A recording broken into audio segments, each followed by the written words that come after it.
tal? Muy buena tarde. Bienvenidos de nueva cuenta a este su programa Eruditos Fiscalistas, acompañado como siempre y es costumbre de mi buen amigo y el licenciado David Hernández. Bienvenido, David.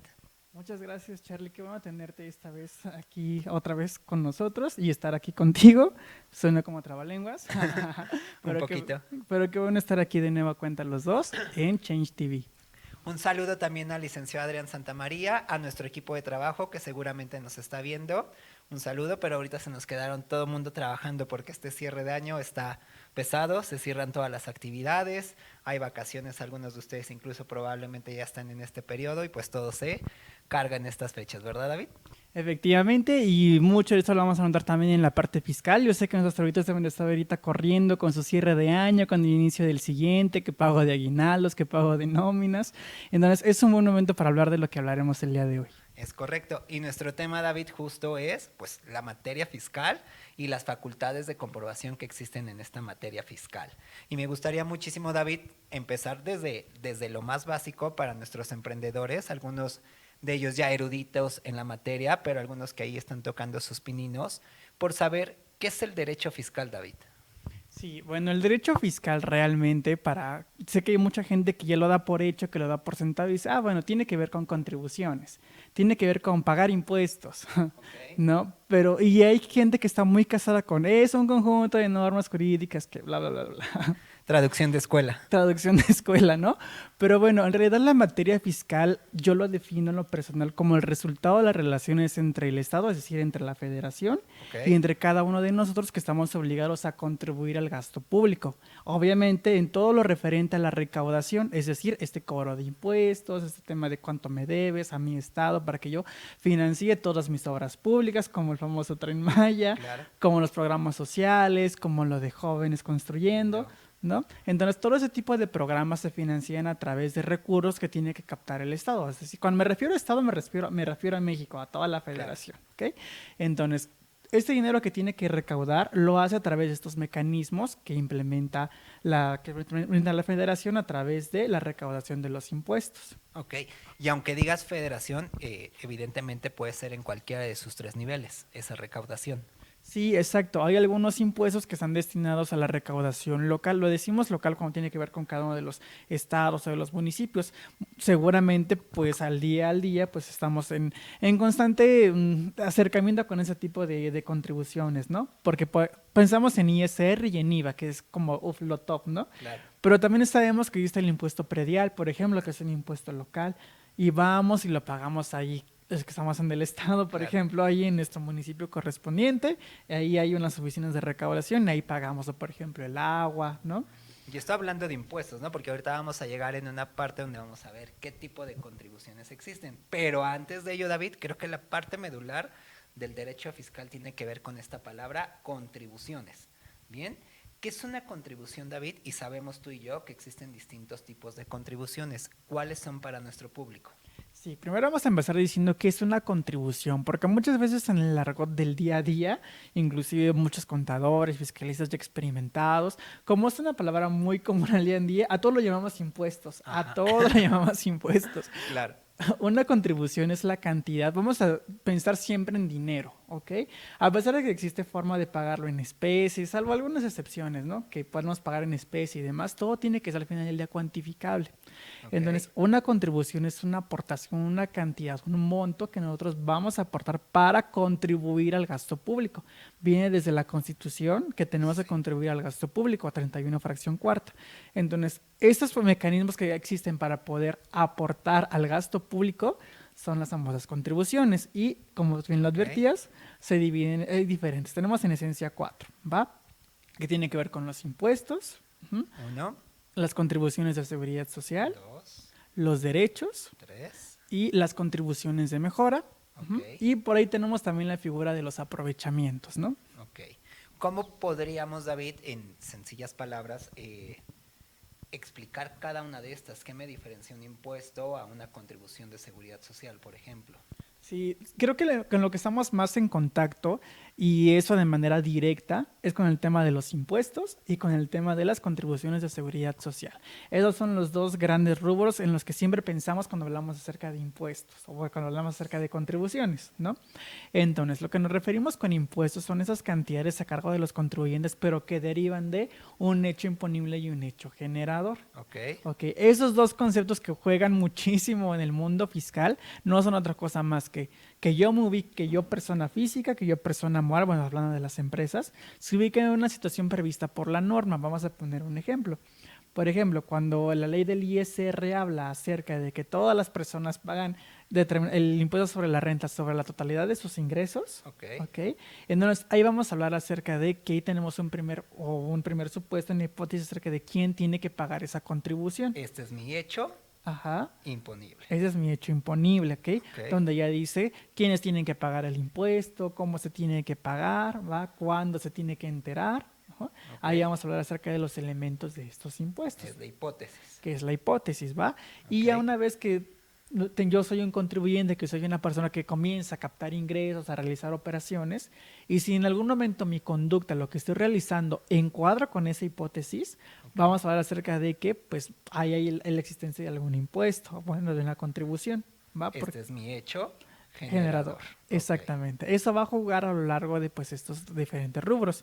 Los impuestos tienen que ver precisamente esa imposición que hace el Estado Claro. respecto de algún rubro en específico, llámese compra-venta de servicios o de productos, ¿no?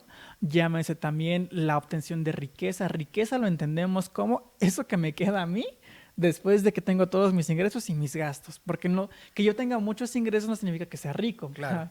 Más bien es lo que me queda después de Mi utilidad real. exactamente lo que Ok. tiene que ver con utilidad real. Porque yo sí puedo tener 1 millón de ingresos, ¿no?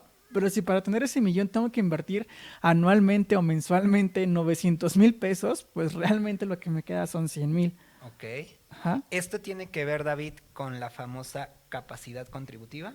Sí, justamente, eso tiene que ver con la capacidad contributiva. Y por ahí yo sé que algunos eruditos que puedan ser un poquito más minuciosos en esta parte, o un poquito más investigadores, o tal vez los que tengan más curiosidad en este tema, porque no dudo que nos escuchen tal vez algunos estudiantes que estén próximos a titularse y demás. Bueno, esta parte de la capacidad contributiva ha sido muy discutida, porque hoy en día decimos, bueno, si la capacidad contributiva es lo que me queda.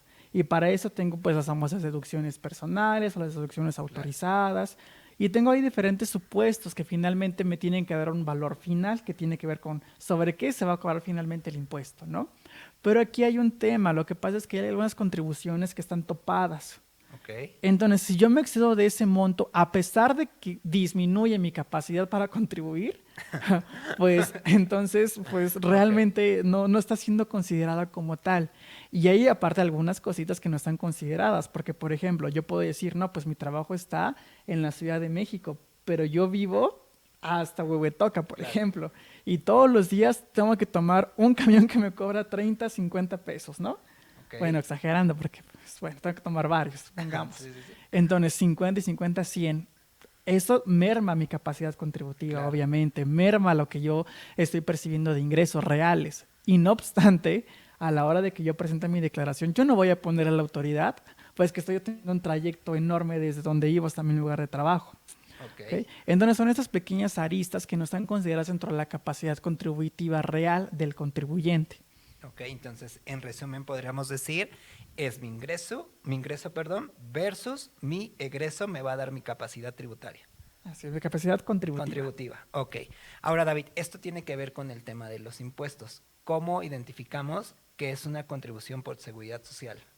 Ok, para el tema de contribuciones de seguridad social, bueno, aquí el propio nombre, y yo siempre digo que en el tema fiscal, muchas veces el propio nombre de las cosas nos da la respuesta, Es ¿no? correcto. Entonces, cuando hablamos de contribuciones de seguridad social, son precisamente estos montos en dinero que tenemos que pagar o que aportar por Ok. tema de seguridad social. Y podríamos decir, bueno, pues sí es obligación del Estado procurarlo, sí, pero aquí viene de que pues el Estado solito, México solito, no tiene cómo conseguir dinero, necesita captar ciertos ingresos destinados a esto, Ok. ¿va? Entonces, la idea de esas contribuciones de seguridad social tiene un espíritu sí muy social, pero eminentemente necesitamos considerar que pues se tiene que pagar de manera tripartita, al menos de origen. Claro.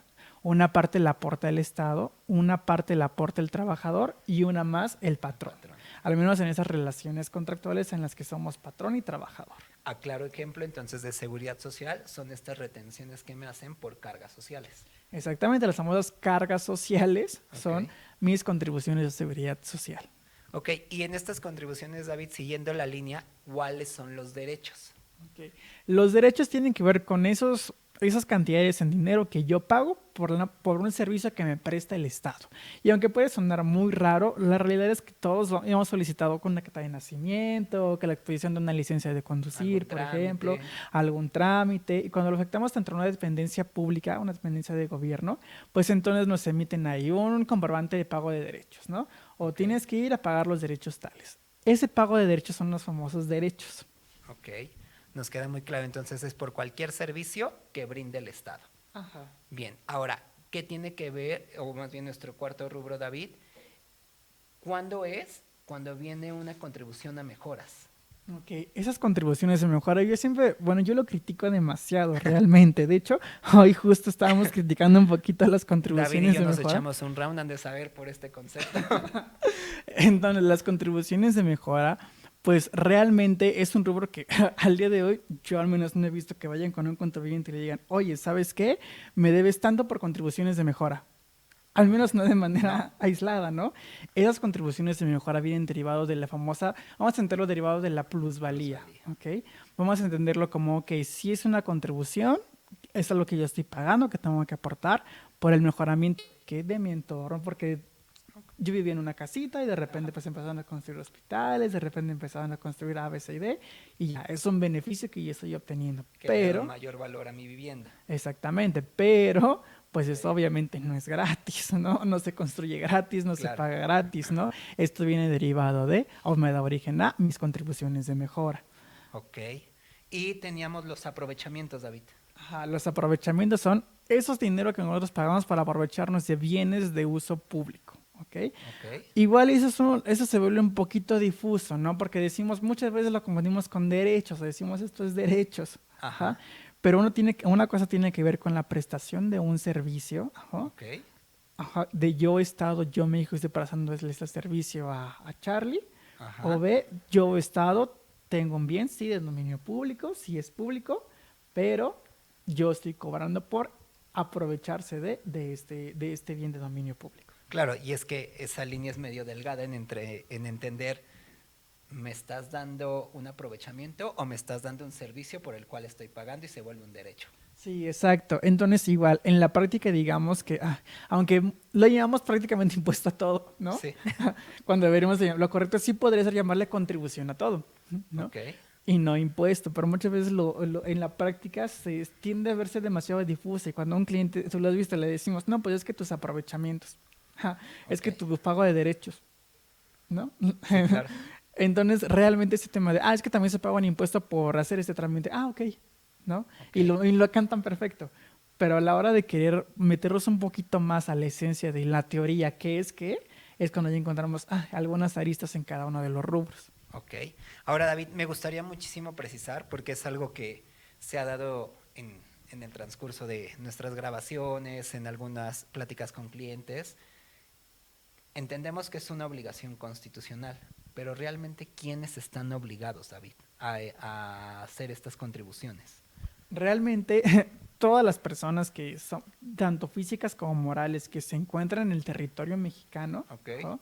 Tienen la obligación de contribuir al gasto público, ¿va? Entonces, en esencia, todos estamos obligados a...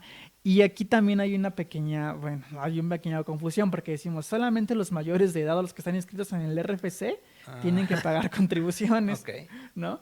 Pero la realidad es que por ahí, si nos metemos un poquito más a fondo, desde que nacemos, estamos pagando prácticamente contribuciones. Claro. Solamente, pues, que no lo hacemos de manera directa, sino indirecta. Si voy a la tienda, compro un refresco, estoy pagando IEPS, estoy pagando IVA, porque me lo están trasladando a mí. Claro. Y yo finalmente soy quien lo va a estar pagando. Yo no lo veo, claro, porque lo veo ahí en el precio. Pero si yo me pusiera a desmenuzar Ya me volví sujeto. ya me volví sujeto, porque soy yo quien lo está pagando. Ok. David, me voy a detener ahí. Te vamos a seguir con algunas preguntas referente a impuestos, contribuciones. Estamos justo llegando a nuestro próximo corte comercial. Volvemos, no se nos despeguen, por favor.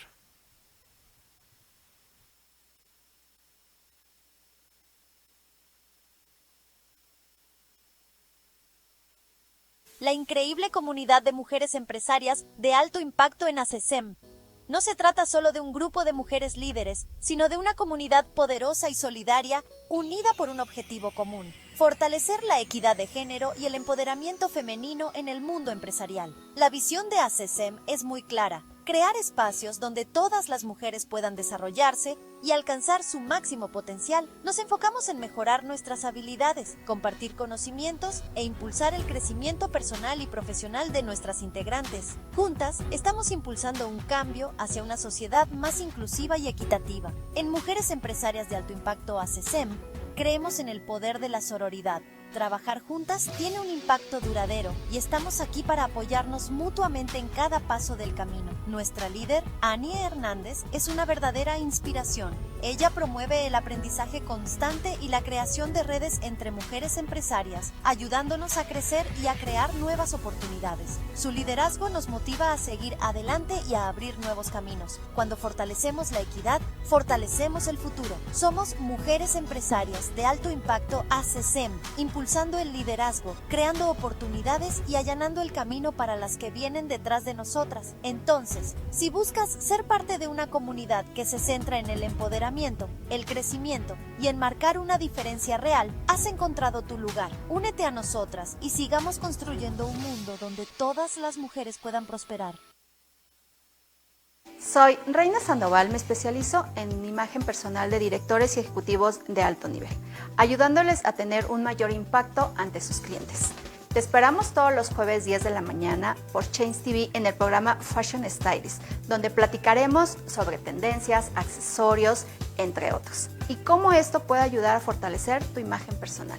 No faltes, te esperamos todos los jueves 10 a.m. por Change TV.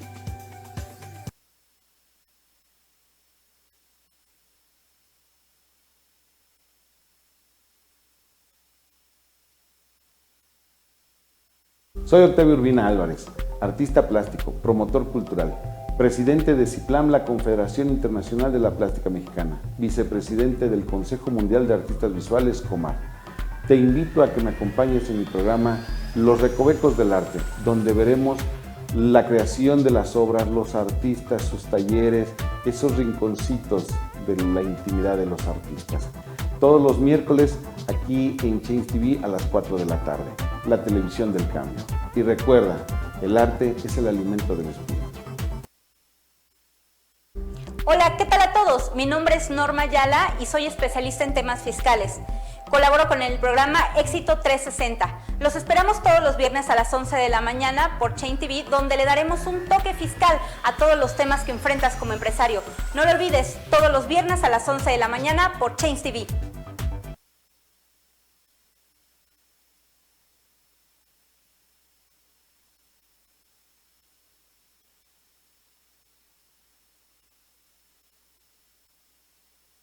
Eruditos, ya estamos de regreso. David, nos quedamos justamente en el tema de... Estábamos hablando acerca de, bueno, me gustaría iniciar con lo siguiente.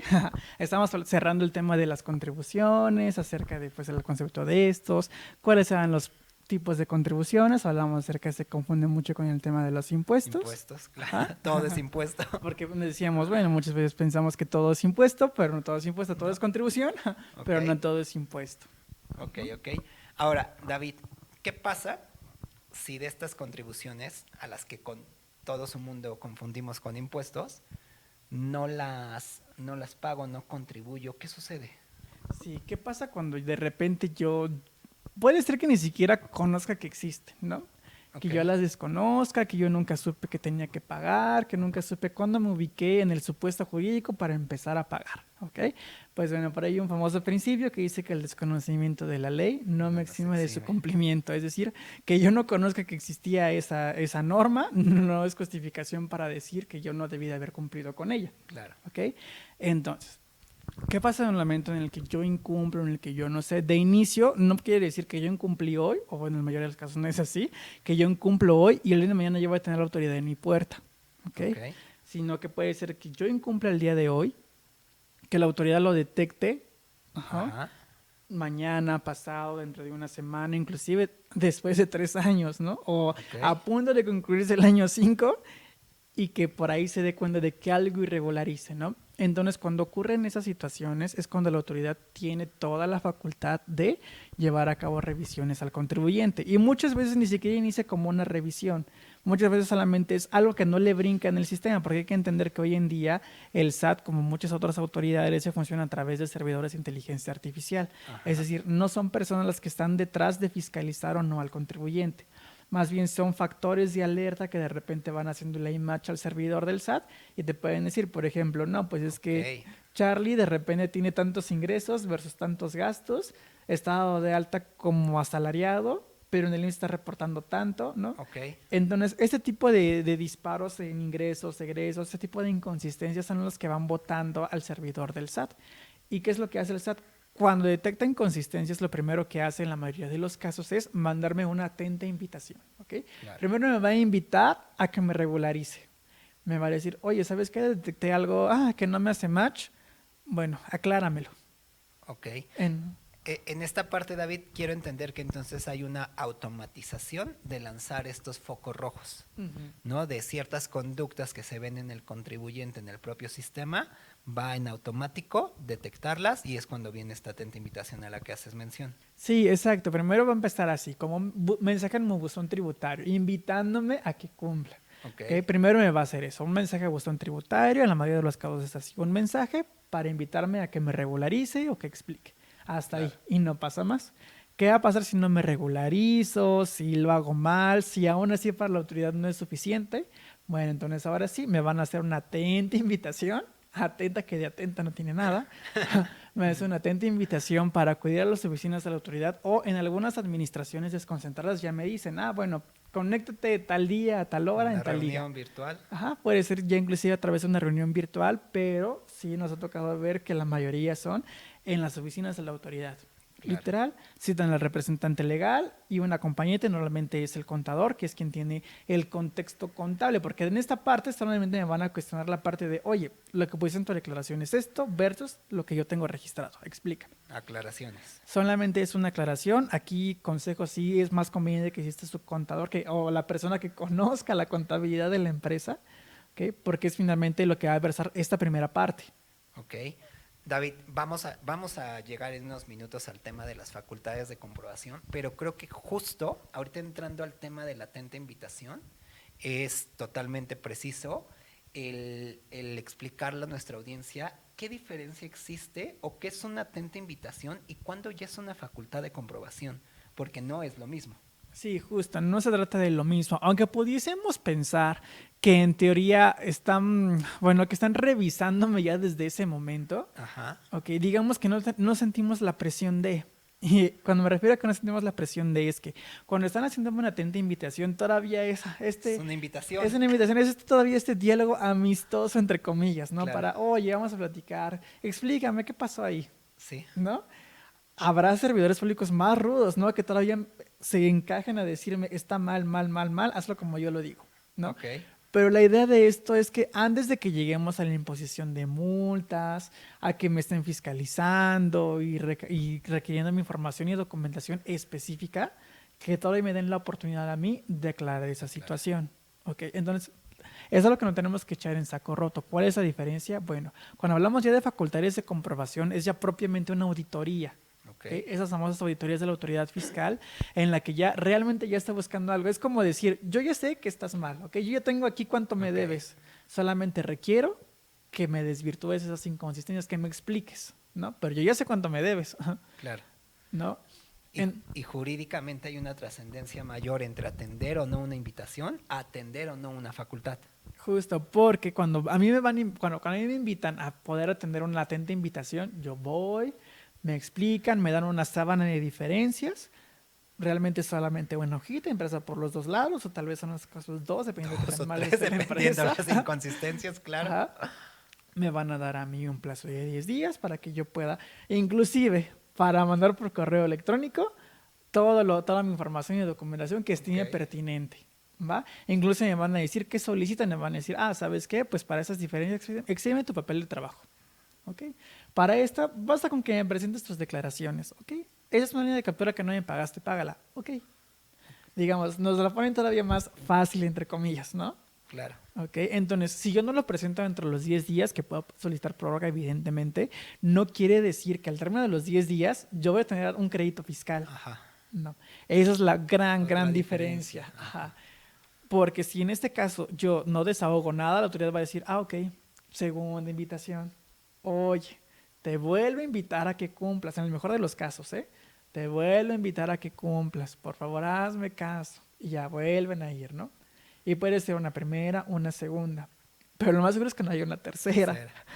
Que en la tercera ya me digan, ok, ¿sabes qué? Yo ya voy a iniciar facultades de comprobación. Y es cuando ya inicia mi auditoría. Me van a notificar a través de buzón tributario, ya no un mensajito ni una invitación a las oficinas de la autoridad, sino que lo que va a pasar es que ya van a pedir documentación e información relativa a una obligación en específico, ya sea ISR, ya sea IVA. O el impuesto del que se trate. Ajá. David, en la realidad, en la práctica, en el ejercicio, ¿sí se puede llegar a frenar una facultad de comprobación por una debida atención a una invitación o no sucede? Sí, claro, sí es posible frenarlo. Inclusive aquí viene el tema de la prevención, ¿va? Porque sí podemos frenar o evitar una facultad de comprobación o el inicio de una auditoría atendiéndolo desde la carta de invitación. ¿Por qué? Porque desde ya sabemos que el SAT ya anda sospechando algo, ya anda viendo algo que anda medio raro. Claro. Entonces, es como una señal de alerta de, pues vamos a revisar toda nuestra contabilidad. Si me están diciendo que, por ejemplo, en retenciones por asimilados a salarios, que ahorita va a sonar mucho en 2025, sí. Si estoy viendo que ahorita por retención de salario, pues me están diciendo, oye, ¿lo retuviste mal?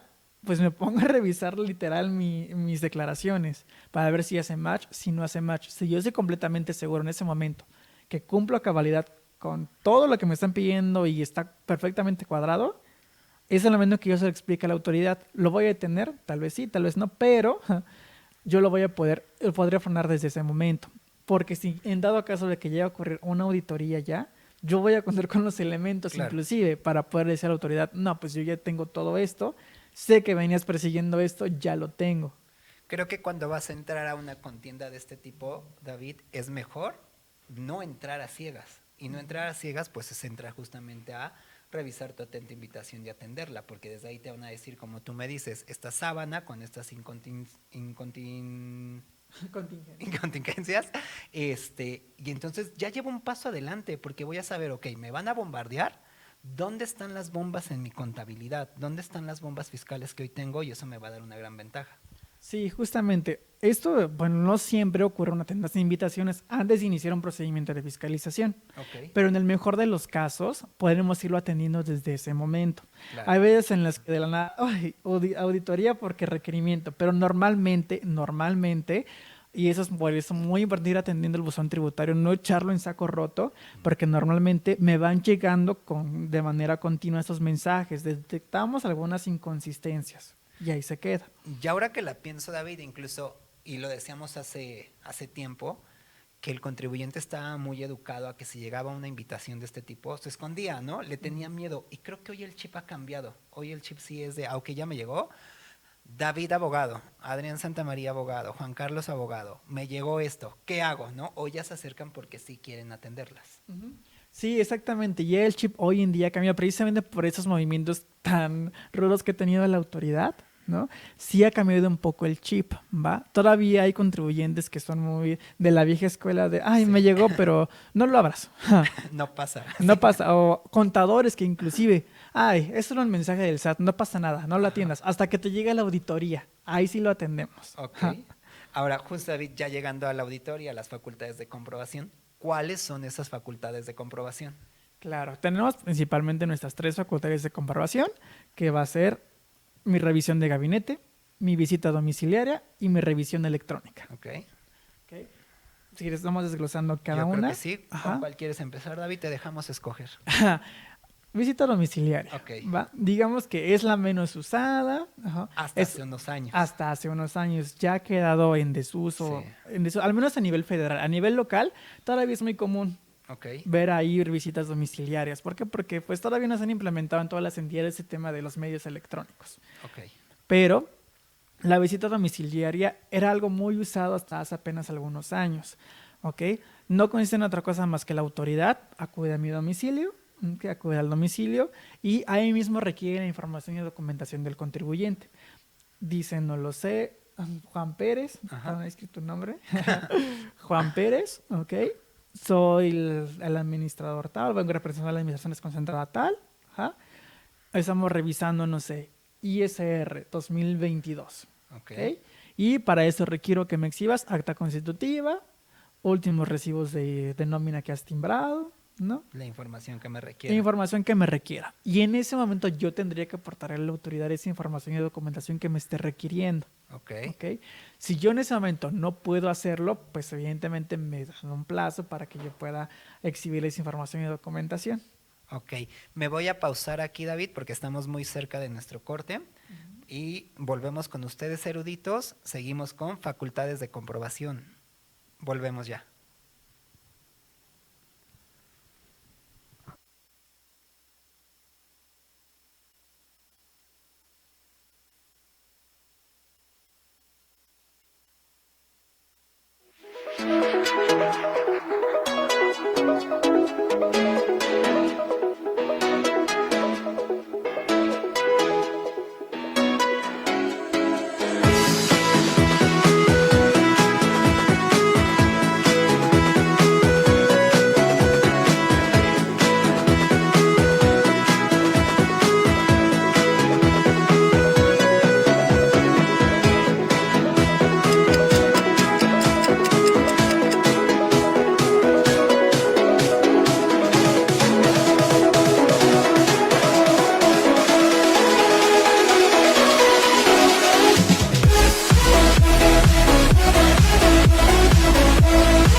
Hola, ¿cómo están? Yo soy Javier Avilés y voy a colaborar en el programa de Evolución Mente y Dinero, tocando diversos temas como la imagen pública y el desarrollo personal. Los esperamos los lunes de 12 a 1 de la tarde.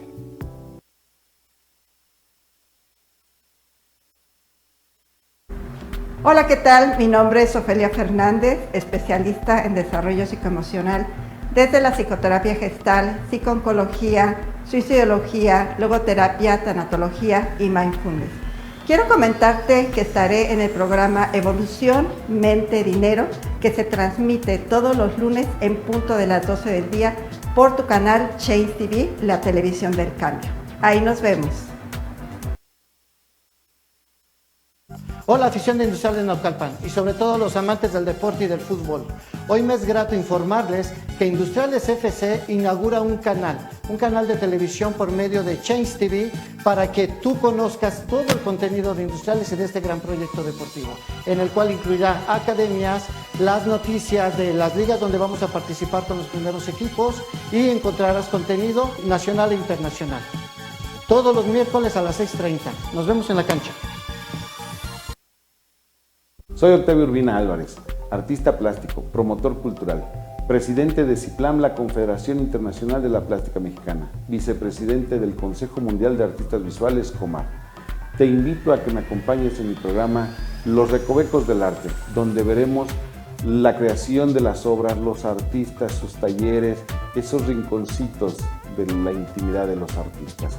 Todos los miércoles aquí en Change TV a las 4 de la tarde, la televisión del cambio.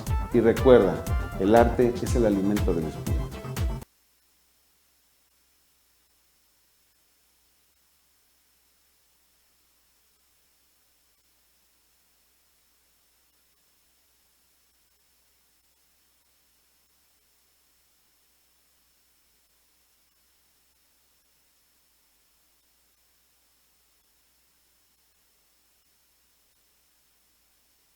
Eruditos, ya estamos de vuelta y nos quedamos con facultades de comprobación, hablando específicamente de la visita domiciliaria, David. Sí, nos quedamos en que, bueno, la autoridad va a llegar al domicilio del contribuyente, le va a solicitar determinada información y documentación. Aquí, ojo, mucho ojo, porque eso es importante. Una vez que llega la autoridad fiscal a nuestro domicilio, ya sea para notificar, para iniciar facultades de comprobación o X o Y cosa, siempre, siempre, siempre no tiene que tener el representante legal o el apoderado legal. Ok. ¿Va? Siempre se recomienda que sea una persona ajena por cuestiones de defensa. Inclusive, si todavía no cuentan con un abogado y les llega una autoridad, no tiene que tener el representante legal. Claro. Lo más conveniente es, acción número 1, llega alguien, lo atiende otra persona, decir sí es aquí, sí conozco, pero no se encuentra. Más que el repre. Ajá. Van a dejar un citatorio para regresar dentro de las 24 horas. Y ¿Okay? eso Pues, da oportunidad a que te marquen, David. eso da oportunidad a que nos marquen y que nos digan, oye David, oye Charlie, oye Liga Adrián, ¿saben qué? Hay alguien que se encuentra aquí en el domicilio, vino a notificarme esto, les mando el citatorio. Entonces ya un despacho fiscal que tiene ya un poquito más de experiencia, con el hecho de leer el citatorio, ya tiene una idea de dónde viene o qué se puede tratar. ¿Va? Porque siempre vienen con un número de folio específico, son admitidos por una autoridad en específico. Entonces ya de ahí nos damos una idea de por dónde puede venir. Y eso nos da una idea además a que podamos planear, empezar a planificar qué podemos hacer. ¿Okay? Y bien, pues ya advertirnos sobre qué requerimos para el día siguiente. Si, por ejemplo, sabemos que viene de facultades de comprobación, pues bueno, pues entonces al día siguiente, sí, aquí está el documento X, Y, Z y demás. Y lo podríamos frenar ahí, ¿no? En ese primer momento. ¿Ok? Claro. O si yo ya sé que es un crédito fiscal que ya me dijeron que debo y son, no sé, 40,000 pesos y yo me quiero ahorrar toda la carga, pues inclusive yo podría decir, ya pagué el día de ayer. En este momento. Ajá. Antes siquiera de que me estén a mí notificando que debo, ¿no? Entonces, ese tema de defensa es muy importante tomarlo en consideración, ¿va? Entonces, por eso que recomendación y super tip, que nunca tiene representante legal y siempre déjame citatorio para el día siguiente. Ok. Entonces, David, como característica de la visita domiciliaria es que sucede de manera física en tu oficina. ¿Qué otras características tiene? Ok, otra característica es que evidentemente va a entrar una persona, va a llegar una persona y me tiene que entregar a mí un acta circunstanciada.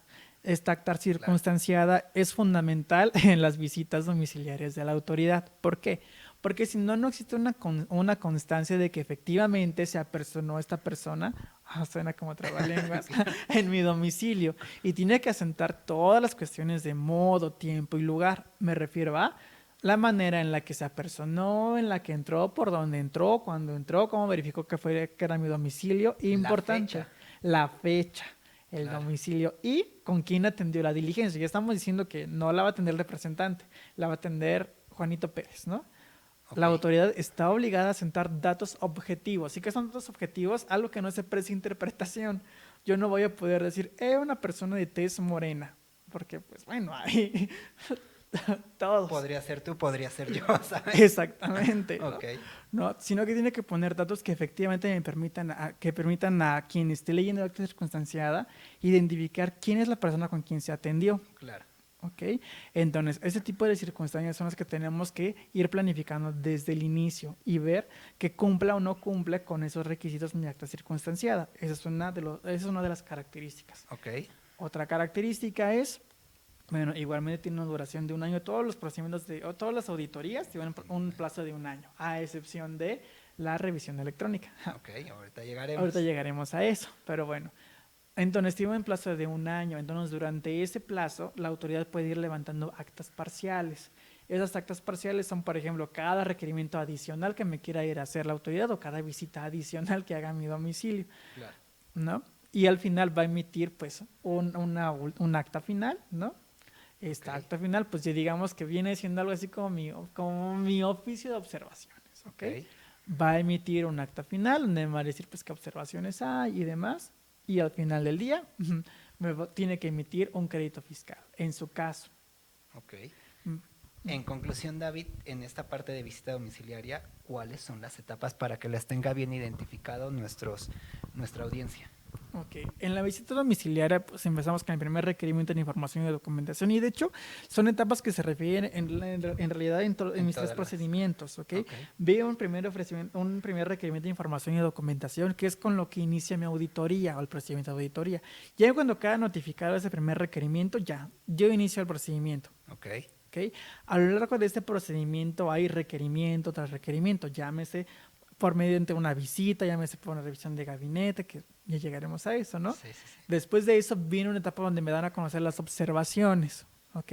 Decíamos, en la visita domiciliaria hablamos acerca de la última acta parcial y el acta final, ¿va? Okay. Donde me van a comunicar a mí qué fue lo que encontraron. ¿Okay? Y en el caso de la otra que ahorita llegaremos, de la revisión de gabinete, me van a emitir un oficio de observaciones. Okay, pero aquí mucho ojo, porque antes de que se emitan estos dos actos, me tienen que a mí citar a las oficinas de la autoridad. Me tienen que decir, ¿sabes qué, Charlie? ¿Sabes qué, David? ¿Sabes qué, contribuyente X? Lo que yo noté fue que pues hubo esto y esto y esto y esto. Te aviso que pues así va a venir tus observaciones. Entonces digamos que ahí tampoco tengo que echar en saco roto. Ya sabe, yo ya sé cómo va a venir. Tengo 10 días para poder prevenir, para poder empezar a prever qué voy a hacer antes de que se emite el oficio de observaciones. Claro.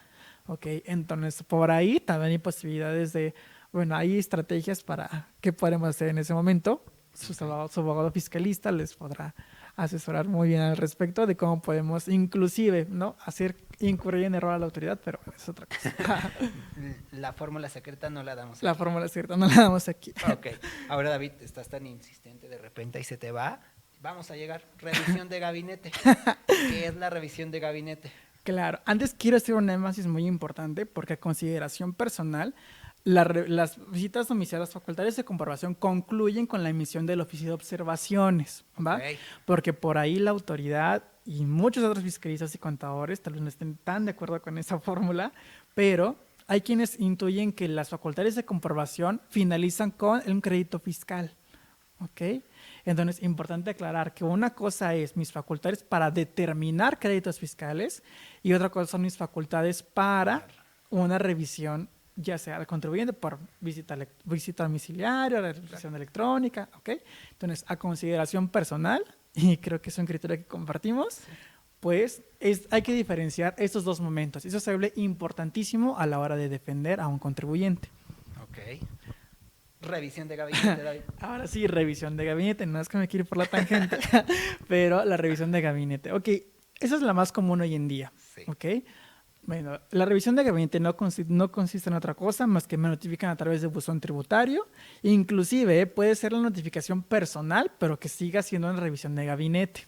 Ok, inicia como llego a tu puerta, toco, dejo el inicio de la facultad, pero el resto lo llevo de manera gabinete. Exactamente. Okay. Ahí mismo en el requerimiento va a decir, pues, qué es lo que me están pidiendo, ¿no? ¿Qué obligaciones van a revisar y qué es lo que me van a pedir? Y la gran diferencia es que yo no voy a exhibir en ese momento, ¿no?, la información de documentación, sino que voy a tener que presentar un escrito dirigido al SAT diciéndole, ok, me pediste A, B y C, te enseño A, B y C. Ahí está. Desarrollando el requerimiento. Así es, la autoridad va a revisarlo. Yo puedo pedir una prórroga para poder exhibir esta documentación, ¿ok? Y si requiere más información, me la va a pedir. Si de repente le pide información a un tercero, me tiene que avisar. Y así nos podemos llevar un año como máximo. Y vamos a llegar, evidentemente, a la emisión de un oficio de observaciones. Previo a ello, pues ya dijimos que tiene que citarme en las oficinas, ¿no? Y una vez que ya concluye este procedimiento, me tiene que exhibir, me tiene que entregar dentro del plazo de ese año mi oficio de observaciones. Ok. Ahorita volvías a decir la palabra, David, y es algo que me brinca para hacer una pregunta. El tema de la prórroga, ¿no? En la visita domiciliaria se puede solicitar prórroga en la solicitud o en la entrega de la información. Aquí lo vuelves a decir. ¿Qué tan viable es, uno, que me la den, esta prórroga? Y dos, ¿qué tanto me beneficia el darle a entender a la autoridad que necesito más tiempo porque hoy no tengo la información que me estás pidiendo cuando ya debería de tenerla? Sí, bueno, ese tema de la prórroga te diría que sí o sí nos la conceden siempre, inclusive si no me dan una respuesta, yo no doy para entendido que me dieron la prórroga, ¿ok? E inclusive aún y cuando termine la prórroga, la autoridad fiscal está obligada a considerar en el oficio de observaciones toda la información que obra en el expediente. Entonces, aquí como tip, si se les pasa el término para exhibirla, exhiban algo, lo que sea. Claro. Pero no dejen de aportar, no dejen de dar información y documentación, al menos dentro del plazo que tenemos, previo a que se emite el oficio de observaciones, porque la autoridad está obligada a considerar todo lo que hay aquí. Ok, entonces, recomendación, sí solicitar prórrogas cuando sea necesario generar tiempo, pero no dejar de presentar información que no parezca que no tengo nada. Sí, exactamente. Es peor que yo le diga a la autoridad, no tengo nada, Claro. a que yo le diga, dame chance, mi situación actual no me permite porque me cambié, porque la tengo aquí, porque estoy contactando a mis proveedores, X razón. Y es que no perdamos del radar que la autoridad siempre tiene un afán de generar presunciones, ¿no? Que aunque esto no tendría que ser, es una realidad, y este hecho le va a generar hacer más presunciones. David, regresamos en unos minutitos, no te nos vayas, tampoco nuestra audiencia. Regresamos aquí en Eruditos Fiscalistas.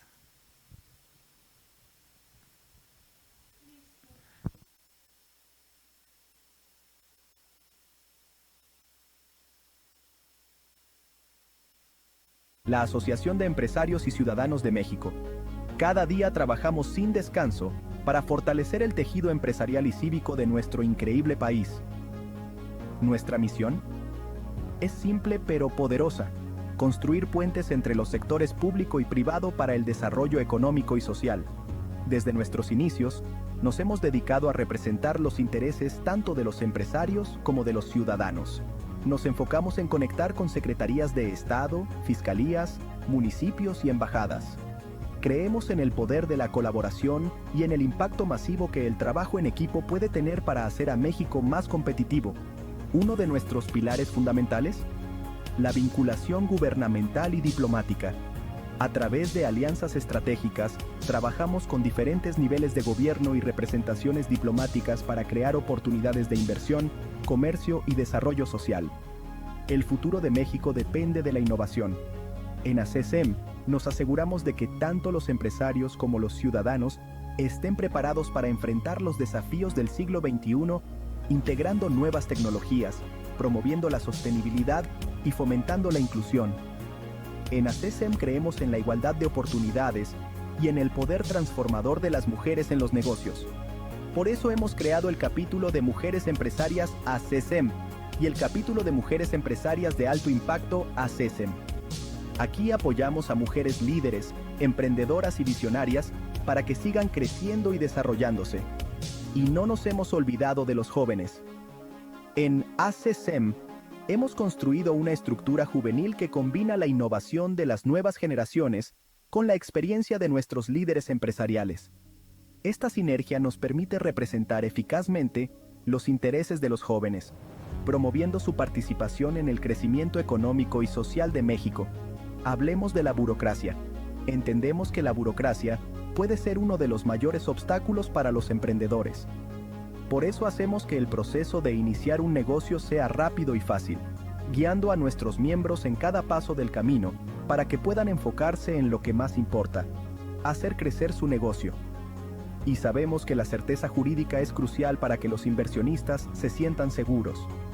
En ACESEM nos esforzamos por crear certeza jurídica, brindando apoyo legal y asesoría para que nuestros miembros puedan tomar decisiones informadas y seguras, impulsando la inversión tanto nacional como internacional. ACESEM está en todo México. Tenemos capítulos en Coacalco, Querétaro, CDMX, Toluca, Metepec, Lerma, Tultitlán, Cuautitlán, Naucalpan, Cuautitlán, México, Tlalnepantla, Teoloyucán, Texcoco, Tepotzotlán, Atizapán de Zaragoza y muchos más. Cada capítulo trabaja de la mano con los empresarios y ciudadanos para impulsar el desarrollo local y garantizar el bienestar de sus comunidades. Además, en ACESEM contamos con comisiones especializadas en áreas clave como salud, seguridad y transporte, asegurando que los temas prioritarios se aborden de manera efectiva y profesional, buscando siempre el bienestar de los ciudadanos y los empresarios. En ACESEM creemos en la fuerza de la unidad. Por eso invitamos a todos los empresarios, mujeres líderes, jóvenes emprendedores y ciudadanos comprometidos con el futuro de México a unirse a nosotros. Juntos podemos construir un país más fuerte, más seguro y más próspero para todos. Únete a nosotros y sepa... Hola, ¿cómo están? Yo soy Javier Avilés y voy a colaborar en el programa de Evolución Mente y Dinero, tocando diversos temas como la imagen pública y el desarrollo personal. Los esperamos los lunes de 12 a 1 de la tarde.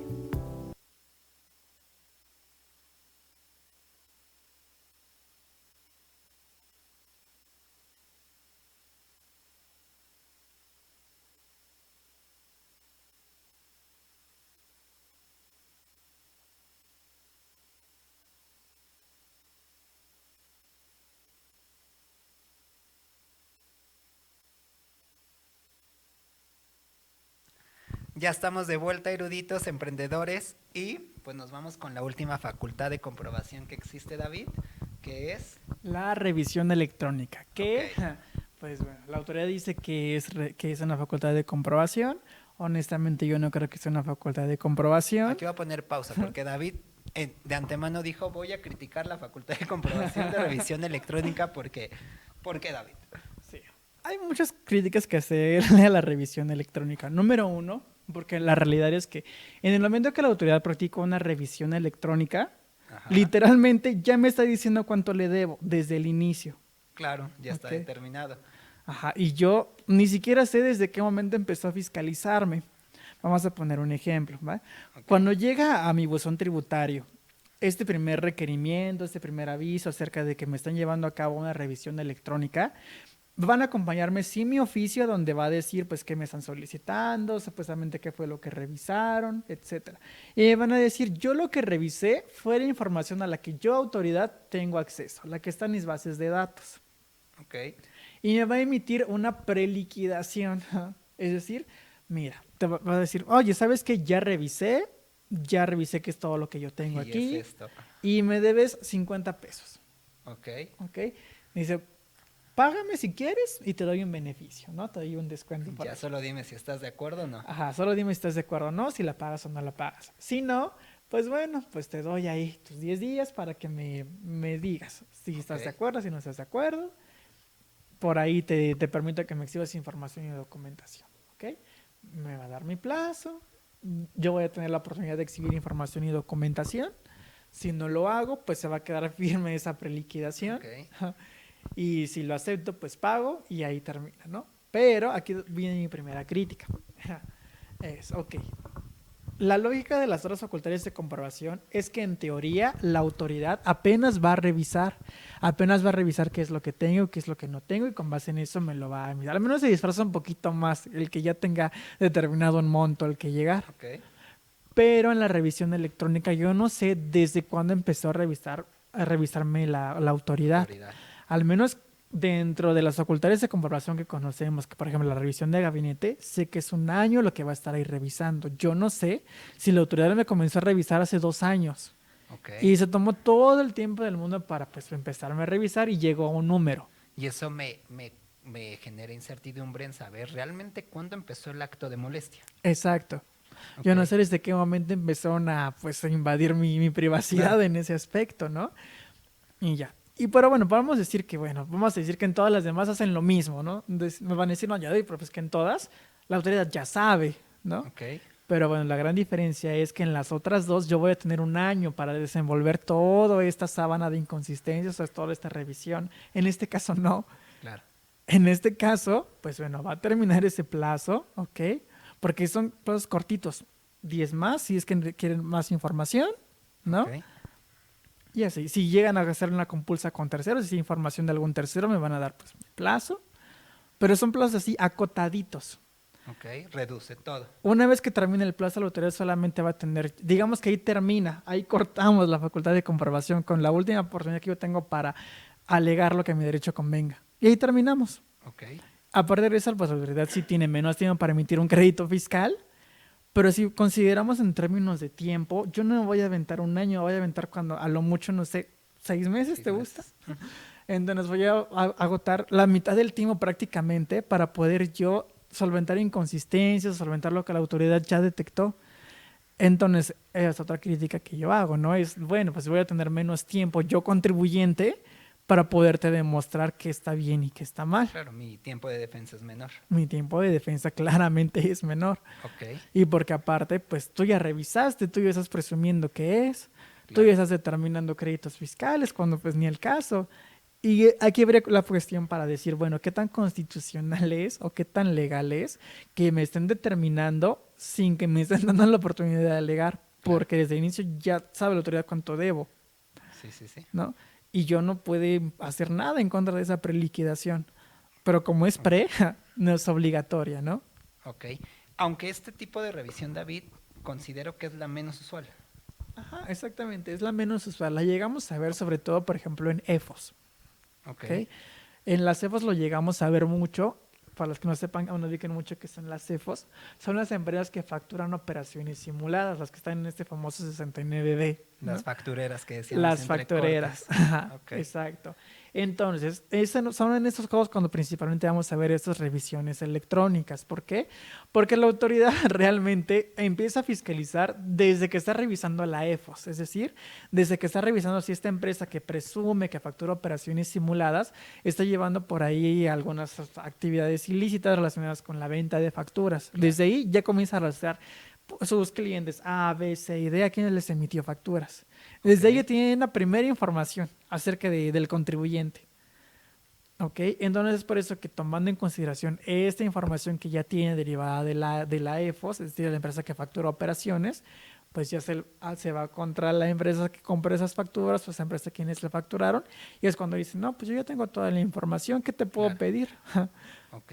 David, perdón, ahorita hablando de estas 3 tipos de facultades, ¿existen algunas características que tome la autoridad como para determinar por qué tipo de revisión voy a auditarte? La realidad es que se trata de facultades discrecionales. ¿Okay? Aquí para nuestros eruditos, las facultades discrecionales, aquí son 2 tipos de facultades de las autoridades, las facultades discrecionales y las facultades regladas. Las facultades discrecionales son las que le dicen a la autoridad, le dan la autoridad la posibilidad de elegir, de tomar decisiones. Ajá. Es como de tú decides qué te conviene más. Existe este abanico de posibilidades, tú decides qué quieres hacer. ¿A discreción digo derecha o a discreción digo izquierda? Exacto, yo me voy por acá, me voy para acá, considero que me falta información o considero que me falta información. Yo, autoridad, decido cuál quiero ejercer. ¿Ok? Bien. Y no le tengo que explicar al contribuyente por qué. ¿Ok? Es eso, algo muy criticable esa parte, pero tampoco significa que la autoridad pueda llevar a cabo pues todo lo que se le venga en gana, ¿no? Es sí una facultad discrecional, pero dentro de lo razonable. Claro. Es decir, no va a poder violar derechos humanos, por ejemplo, ni derechos del contribuyente, porque si no, pues ya ahí se vuelve ilegal ese ejercicio de la facultad. Ok. En el caso de las facultades regladas, ahí viene determinado por la ley cómo lo tiene que hacer, cuándo lo tiene que hacer, qué medio de defensa, bueno, así, qué caminito tiene que seguir, ¿no? Para caso A tienes que actuar de tal forma, para Exacto. caso B de tal forma. Exactamente. Por ejemplo, sí puede elegir qué facultad quiere desempeñar, pero lo que ya no es discrecional, es el procedimiento que tiene que seguir. Ok. David, si ya tengo alguna de estas facultades, alguna de estas revisiones, ¿qué consejos a nuestros eruditos emprendedores les podrías dar? Sí, desde el inicio que contacten tanto a su abogado como a su contador, ¿va? Porque tenemos la costumbre, bueno, muchos empresarios tienen la costumbre de pensar que estos requerimientos los puede resolver un abogado corporativista, porque de repente empiezan a ver ahí acta constitutiva, actas de asamblea, poderes, contratos, el corporativista. Ajá, claro. ¿no? Y yo no digo que no nos apoye, nos va a apoyar en esta parte tal vez de materialidad, tal vez de esos documentos corporativos, ¿ok? Pero la realidad es que una auditoría no se atiende así, al menos no hoy en día. No la va a atender un abogado corporativista solo, ni un abogado fiscalista solo, ni el contador solito, ¿va? Sino que se trata de un trabajo integral, ¿ok? Esto que dices, David, me cuadra mucho porque en algún momento decíamos que hoy las revisiones, las auditorías que se hacen, a diferencia de años pasados, ya no son solamente un tema de revisar materia contable, porque al final de cuentas la autoridad, los números ya los tiene, los registros ya los tiene.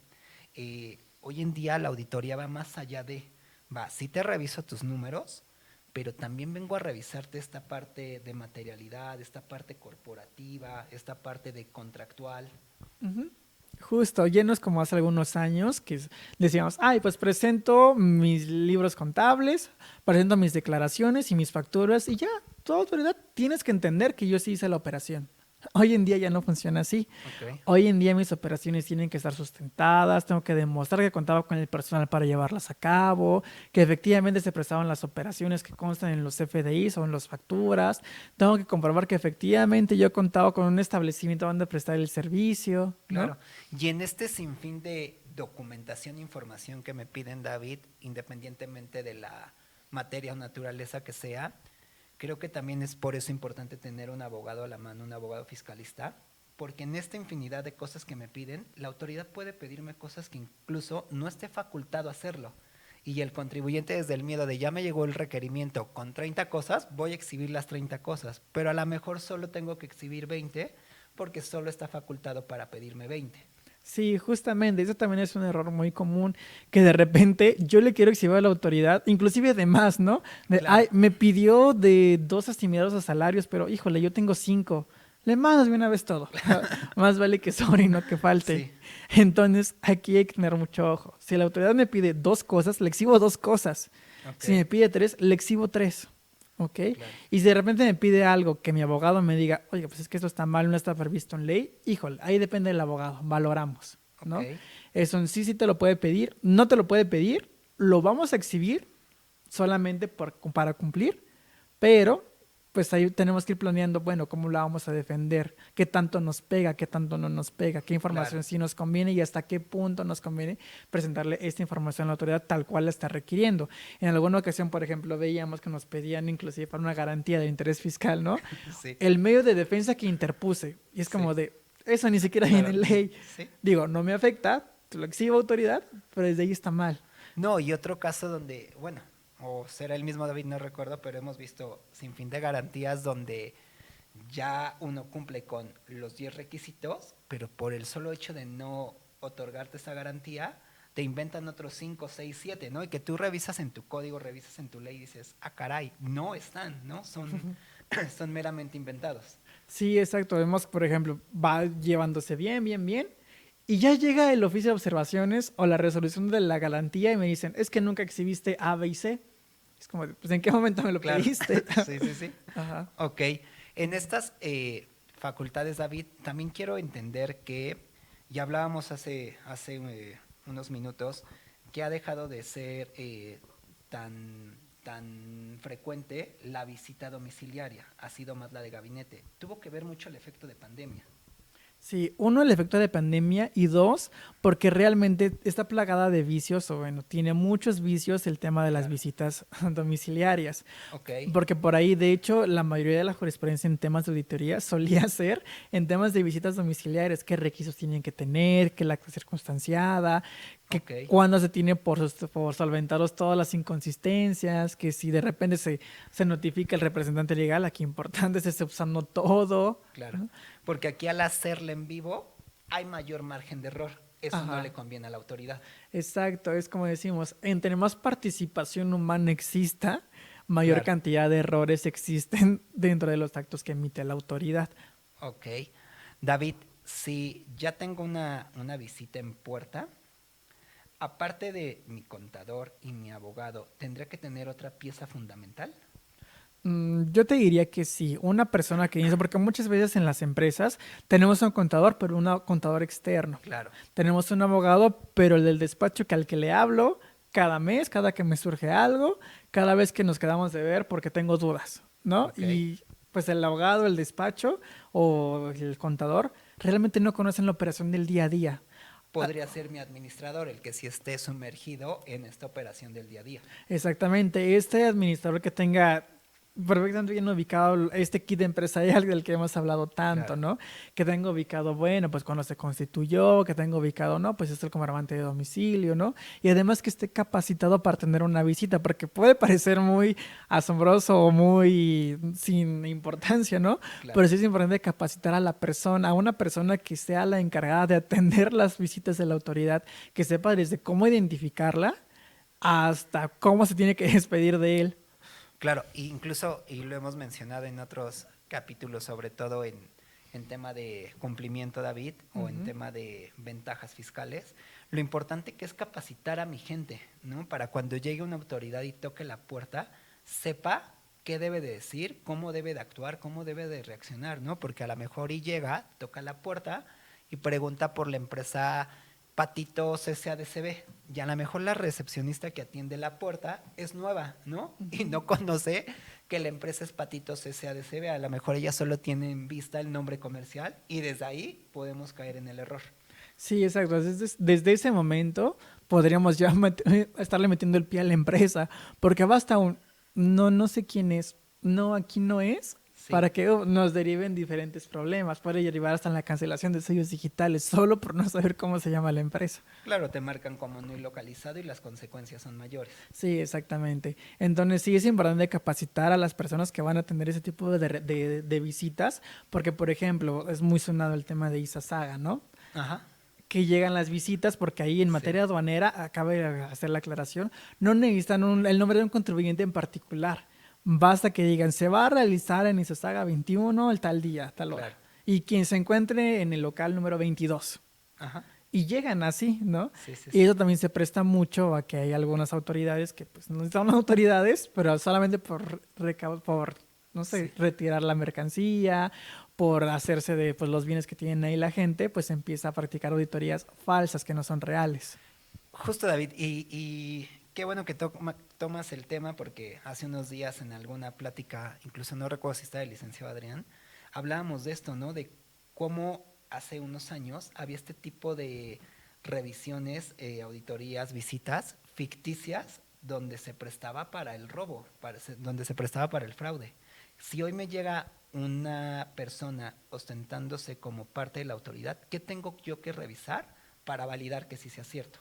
Sí, de primera instancia la autoridad sí o sí se tiene que identificar. Llámese a la autoridad que se llame, la instancia de la que se trate, se tiene que identificar. Pero me dirán, bueno, pero ¿cómo sé que es real el gafete? Claro. ¿Cómo sé que no? Por ahí en la página del SAT hay inclusive un verificador para poder revisar, ¿no?, la autenticidad de la autoridad que vino a identificarse ante mí. Claro. Por eso la importancia de inicio yo no recibo, ¿ok? Ok, me espero, ¿ok? Bien. Y la autoridad tiene que existir este pequeño tiempo, o yo estar cerciorándome acerca de desde cómo vienen vestidos, cómo está el gafete, ¿no? Claro. Normalmente vienen con un código QR, ¿no? Entonces escaneo mi código QR, lo investigo, lo busco, ok, sí es, no es. Ok, pues David, mira, se nos acaba el tiempo, sabes que aquí el tiempo es oro y pues ya no nos dio para más. Nos quedamos con muchas preguntas, pero bueno, capítulos tendremos, episodios tendremos para seguir platicando del tema. David, muchas gracias por acompañarnos una vez más. Al contrario, gracias a ti, Charlie. Ha sido un año interesante. Todavía nos quedan algunos programas.